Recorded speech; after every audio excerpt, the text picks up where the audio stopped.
Like it's an actual design thing for a YouTube handhold. As bad as it is. Going back to this. So, because RNG has actually been really good, we can actually get a really good move on in the game where I'm going to be heading to the 3rd dungeon soon. Isn't that great, guys? This is far beyond the point of the game Brian's ever seen. Like he said, he gave up at the beginning.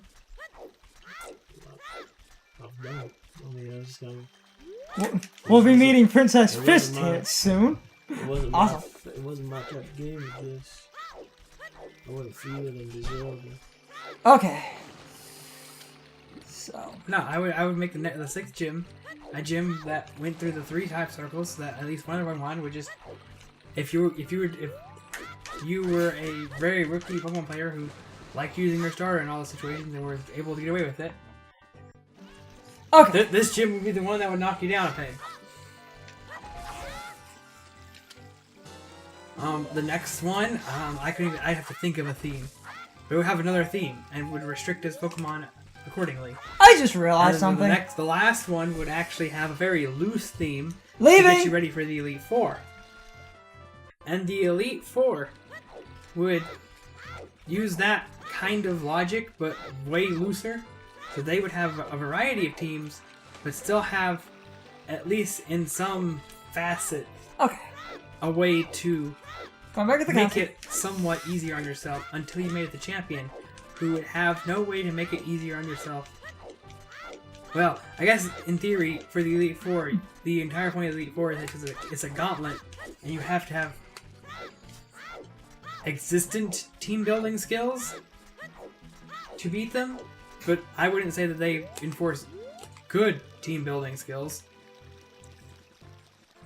Because, I mean, there are 4 of them, and they all use one type. Backtracking. And they aren't whatever makes Diantha easy. Okay. So, if you're following along, I know Sean and Brian keep looking away. We've got bombs now. And the Great Fairy on top of the mountain said she had a relative that lived on the castle grounds.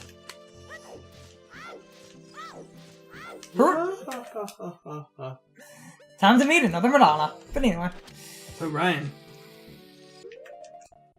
how do you feel about Sonic Mania?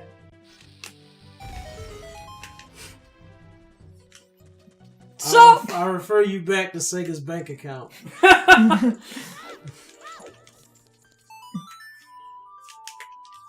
So Brian, Sonic Project 2017. okay. I refer you back to It's Sega's gonna bank have account. classic Sonic in it, man. Oh god, that's so stupid. Even though they're making Sonic Mania, Another Great Fairy.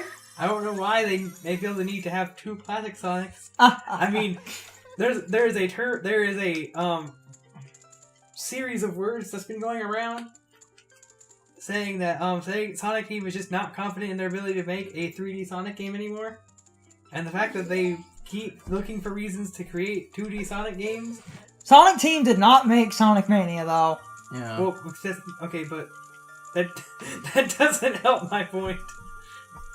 But they're making Sonic Project 2017, aren't they? That's what they were working on. Right. And classic Sonic's in it. It's not just a 3D Sonic game, We got Din's Fire. which is my entire thing. They are not They do not act like they're confident in their ability to make a 3D Sonic game. Haha. So, They're like, they're like, oh no, we can't make a 3D Sonic game. It has to be 2D in some way. I've been trying, like, because those two have been rambling and I've been just kind of focusing. I said this LPA was gonna shit on a lot of Eagle Raptor's opinions, but I keep forgetting to do that. But there are some... Well, why not? He had some good ones. But mostly bad. Had some, I don't know, I wouldn't even say mostly bad. I would say he had a good 50-50 going. He had some ones, he had some that were a little more subjective than objective. Okay. So I don't feel like I can disagree with some of them. Moving on. And then he had some points which weren't a this is right or wrong, but more of a this is different, and then he made it sound like it was right or wrong. My To just do it here, and this also refers to that one series of videos that I brought up. My biggest problem with Egoraptor and that one series of videos is how they act like linear is objectively bad, and that their opinions are the objective way a Zelda game should be made. He did not do that in that video. Egoraptor! He did not do that in that video. I was gonna say Not that video. I can't attest for any of his other ones, but he did not do that in that video. Boss Keys does that, and it irks the I fuck don't. out of Again, me. I don't think that's what he's He's saying. being a pompous ass. No, let me finish. I don't think that is what he is doing. That is literally... Stop. I think you can look at it as that if you either so chose, or Sean, in overanalyzed his more modern episodes, like the ones before Twilight Princess and Twilight Princess, he literally has a scale. If a Zelda dungeon is linear, then it's objectively bad, and his favorite Zelda dungeons are non-linear. Okay. Let me get back to my point. So, on one, I think the way he is doing it, he is going off what he sees as the best classic Zelda game. Now that's a subjective opinion, but still, he's looking at what he thinks is a really good 2D Zelda game. Original Zelda game. To look at a series and say, this is what it was founded upon, this is how it should be, is not a inherently wrong or right statement.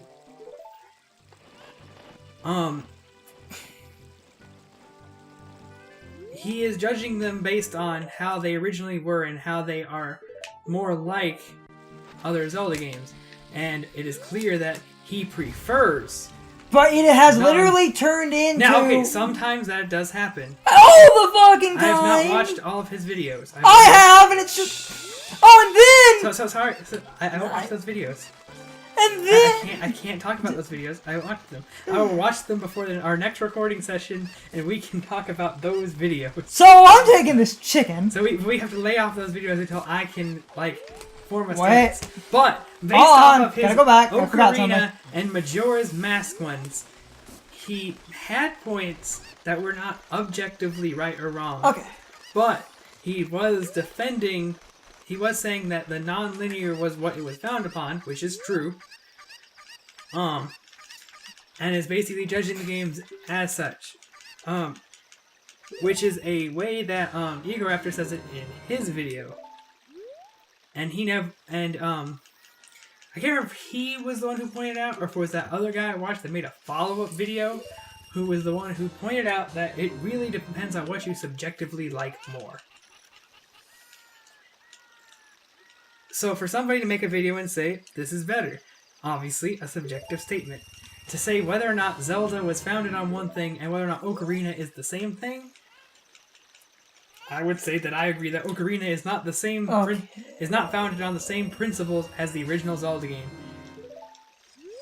And whether that is right or wrong is in the eye of the beholder, and in case people didn't notice, these magic beans are getting more expensive. And not to be argued as objectively better or worse. I bought 5, right? That's all I'll ever need. But, Where'd my chicken go? Chicken! Okay. But no, Okay. So, in Egoraptor's video, he never says objectively whether one is better or worse. He does exaggerate points between those, but he never says that one is inherently better than the other. There is an insinuation there that he prefers classic, non-linear Zelda. I take that way more than an insinuation. Well, okay, he never outright says, I like this, but he does heavily insinuate that he likes one more than the other. Again, not inherently a problem. Because, let's face it, some people just like that better than the other way. Stay there, chicken. And Ocarina is definitely a more streamlined version of the other Zelda games, which does not make it in itself better or worse. I don't remember what my point was. Okay. But no, he never points out, and he even points out that A Link to the Past is not even as non-linear as the original Zelda.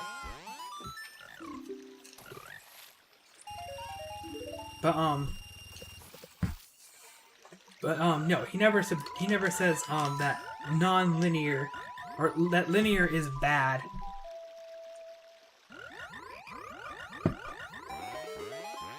I just got an email from PlayStation. This is important for later, by the way.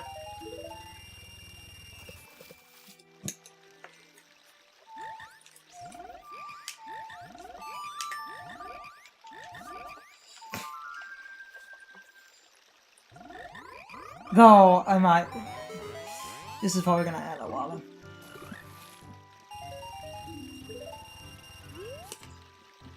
Okay, yeah, I'm not gonna use the other 50 rupees. Okay. We'll be back to those frogs later. Anyway, I was just getting the money I spent on magic beans back. But anyway, so... Boss keys. Here. Not an argument I can get into right now, but... Eager never says, or even insinuates, that, non-linear is objectively better. He literally compares a linear game to a trip to Disney World. He does. He does exaggerate a point. But it's not exaggerating. It is exaggerating. That is the literal definition of exaggerating. That's how he tries to do serious points, which is why he sucks at critical analysis. Well, you're right, and that's why I said he's exaggerating, because he's still exaggerating. That is a word. Exaggerating to you. Anyway. No, exaggerating. He is exaggerating. That is the word that is used because it is the meaning of the word. Exaggerating means to say something. How do you define the word? I know what well, no, you're saying he's not exaggerating, which would mean that you are saying he's not exaggerating. To him, which means he is exaggerating to everyone who has critical thinking. To him, those are legit, non-exaggerated points. I don't think so. I think he exaggerates for comedy. He exaggerates for comedy in his awesome series. No, he totally was exaggerating. That's Egoraptor's biggest problem is he flip-flops too much between exaggerating and critical analysis. Yes. So because of this, they get blurred too much. That's my problem with his series. Yes. That is a better way to say what Carter was saying, if that's what Carter was trying to say. I was trying to get to that. Because I don't think that... he was exaggerating to make a point, but he does take his points... He takes his points too far. Whether you agree or disagree with his awesome videos, that's his good comedy exaggeration. But I'm just saying, okay. I'm just saying, that was an exaggeration, whether or not... That's how he views it. It was an exaggeration that he was using to make a point, whether or not he took it too far. I was not justifying what he was saying. I was just saying. Zora's man. He was not saying that it was objectively bad to be linear. He clearly does not prefer it that way, at least in his Zelda games. But he never once said that Ocarina was a bad game. He did more of that in his LP, if you can call it that, Didn't watch that. I've only seen about that video. I've only seen parts of the LP. I'll be fair with that. Okay. There are torches for a piece of heart, and I'm gonna try to do it with a single Deku stick like a crazy person. So it's... These torches don't stay lit long, though, is the thing. And yes, you can roll through the water. I don't care how illogical that seems. I'm probably not going to get it, though. This is a tight margin. Holy God, I did it! Nice! Oh, okay, cool. Cool. Okay, I'm glad I got a practice run in a month or two ago, because I am, from an LP standpoint... Look at all my hearts! I don't But no, in that video particularly, he does not, Brian just keeps looking away or doing other things. He does not point out Ocarina as bad, or even linear games as being bad. He does obviously prefer one or the other. Remember, I started with 3 hearts and look at my counter. Come on. But I do not think he made a I cleaned this game up good. bad point. The only time he had problems with those points were when he over-exaggerated, and I was like, what? You're really saying these words. And I had But I don't think he was ever objectively wrong. Except... Subjectively wrong if you disagree, but... Objectively wrong more in his LP and not so much... Watch that. I know you didn't. Okay. To be So- fair, I'm I've only talking seen about- parts. I'm of talking about his sequelitis video, which is a video dedicated to this topic. I know. that. Also, So, to help people, if you're playing this game, you actually need to play this minigame. Also, another problem I had with his sequelitis. This isn't the most This wasn't a complicated full, minigame. Another problem I had with his sequelitis. This isn't a full problem about Ocarina of Time. This is just... I feel he took too many points to just derail and start shitting on Skyward Sword. For Oh yeah, I don't understand. That was a little excessive. If the title whole What'd you say, Brian? Brian didn't say anything. Oh. The Skyward Sword shitting on, I feel that was excessive at points, and someone apparently made a video, sequelitis without the bullshit. It basically removes all of those Skyward Sword tangents and a few other segments, and it cuts the video time clean in half. Mm-hmm.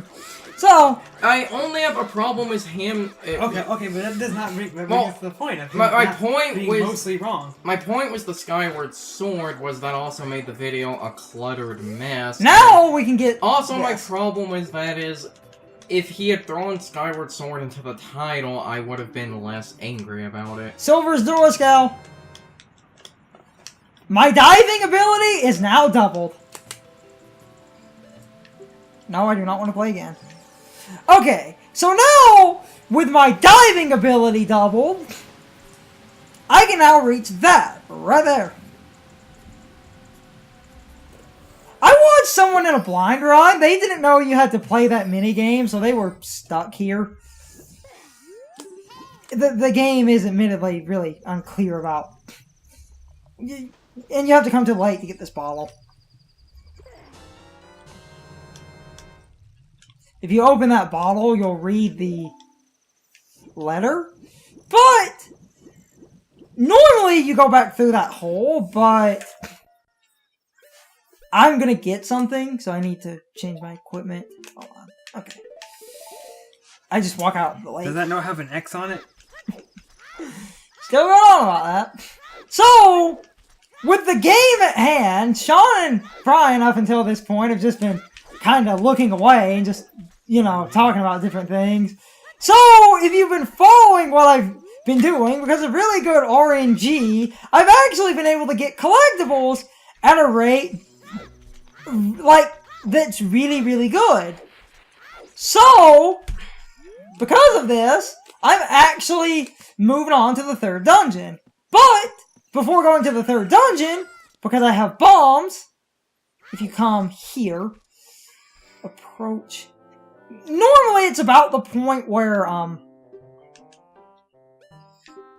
Hill... Now, Brian talks about game design, so, like...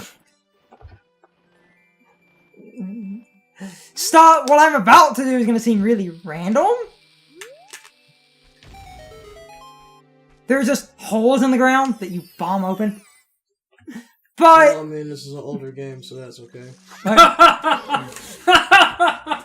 I mean, in reality, it's like I said earlier, it's like if it was a passable thing now, that would be a negative, but I mean...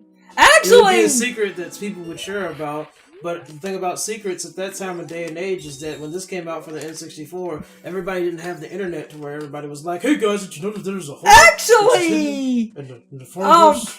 I wanted to... No, I wanted to talk about some... I don't have it yet. There's an item, the Stone of Agony. If you had an N64 with a Rumble Pack, and you walked over one of those holes, the Rumble Pack would go nuts if you have the Stone of Agony. So, where pits in the ground... Basically, you have to kill a bunch of spiders, to earn an item to let you find the holes with spiders in it. That only works if I spend $20 on a Rumble Pack. Well, But this is the game. That's DLC, man. But this is the GameCube version, Your so. face. Brian's face. You missed it. Mm-hmm. You But heard the word DLC and just repulsed. this is the I'm GameCube just saying, version, it's so. like that thing right there, that thing that you just said, plain and simple. All I heard was I have to spend $30 to find a secret. And I was there. We're playing the GameCube. Natural Spent a Rumble. couple hours finding the spiders. Yeah, wait, I haven't thought about that for, like, years. If you don't have the Rumble Pack, you couldn't use that. The Stone of Agony in the N64 version. So you have to buy Star Fox 64 to use You could just buy Rumble Packs! You could? Yes! Oh. They weren't that insane. Anyway. But this is... The 3DS... Now, if I want a Joy-Con, I have to spend $80. Apparently, the reason for the price for the Joy-Cons, the Joy-Cons on a technical level, the amount of shit crammed into those controllers is a truly frightening thing. That doesn't make me want to It spend may be $80 on it. inaccurate and completely lead to nothing more than disappointment and misinputs. Okay. Good use of a critical hit, game 1 HP. It's time for this infamous moment. If no one understood... Brian, are you ready? If no one understood what I was saying... What? What is that? First, before you go on with this, if no one understood what I was saying, the game got a critical hit on a unit with 1 HP. Are you ready? Oh boy. Oh shit. I mean, and also, Carter, it's $50 for one Joy-Con. I know. That's a lot of money. We can talk. I want to know who has Lord- $50 for one Joy-Con. This Ryan, is, do you have $50 for one Joy-Con? You say one? One Joy-Con. guys. I'm not about to speed up or cut past what's about to happen. I want the entire LP to feel it. You must know this pain. $50 for one Joy-Con, Brian.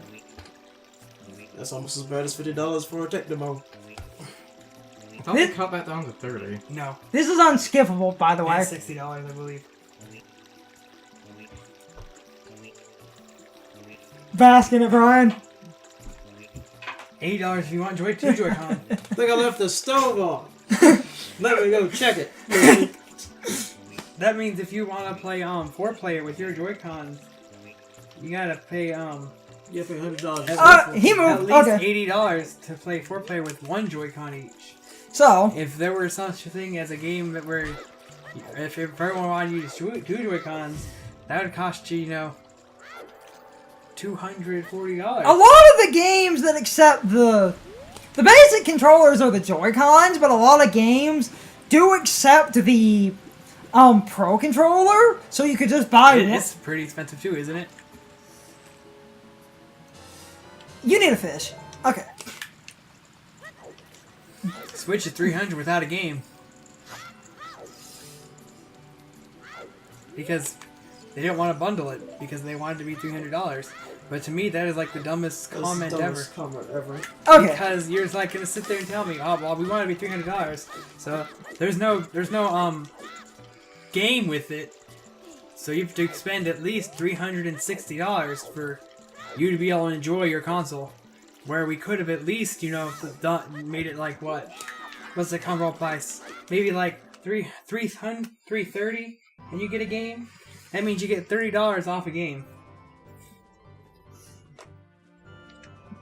I will give you that one, and that would have been a good way to sell some basic Breath of the Wild. Well, yeah. Oh, Meet Lord Jabu-Jabu, I mean, but we're are you gonna kidding? ignore him. If I could get $30 discount on a Switch and Breath of the Wild together, that would totally be like a good selling point. Although They should have also, and this... you're also having to sit there and tell me the only games that They should have also offered that huge collector's edition and a console for a slightly... Just let it go. I don't care one way or the other. Hold on, I love this visual thing. Oh, wait. Whoops. It blows up the wall, not that rock. A lot of people.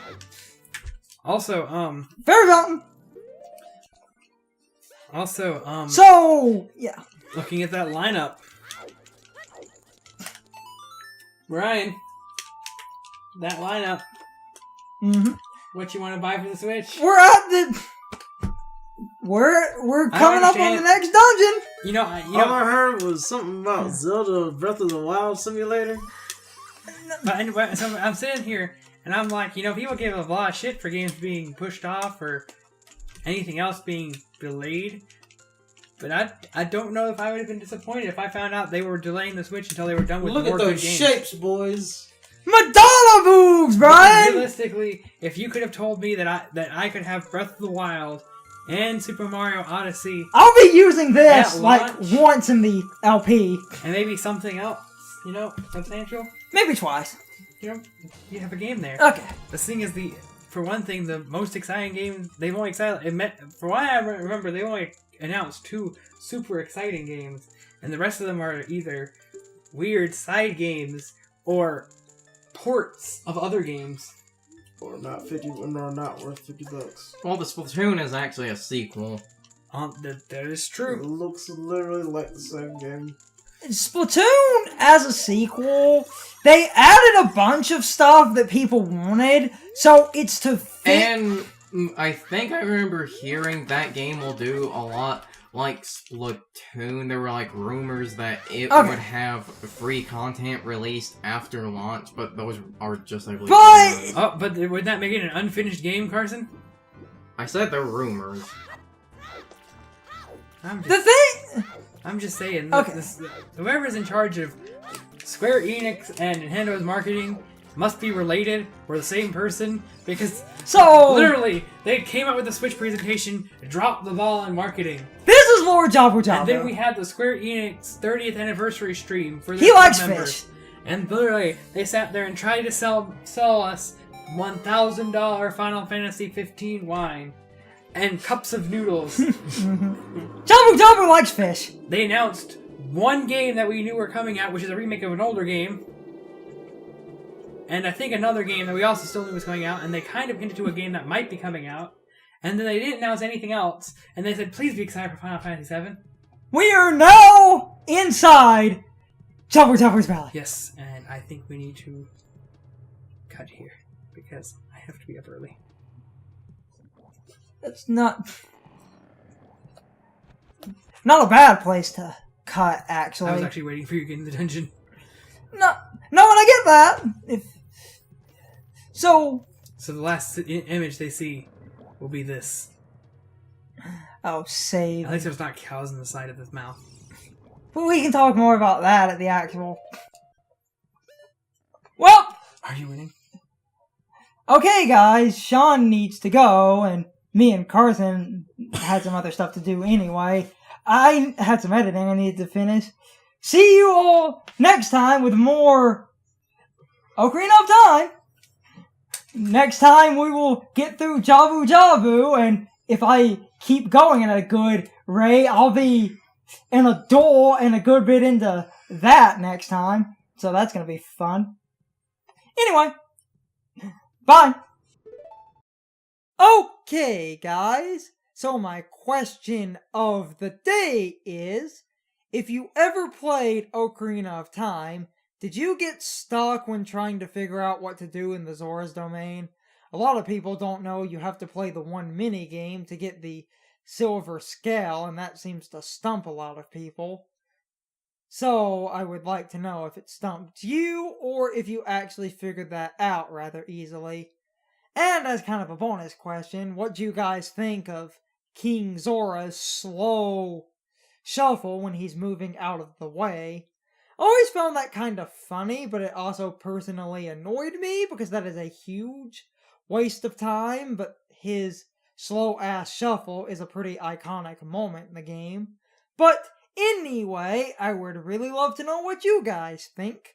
You can leave your thoughts, opinions, and answers in the comments below, or you can leave them on social media. All my social media links are in the video description. Now, as always, I need to be chill for a minute. If you liked my video, please hit the like button and leave some comments. If you're new to my channel and want to see more of my videos, please hit the subscription button and subscribe.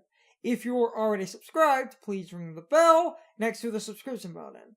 That gives you the proper notifications of whenever I upload a new video. Also, don't forget to follow me on social media. Doing all of these things really helps out the channel, and it really helps our communities grow. Anyway, I hope you guys enjoyed this video. See you guys next time.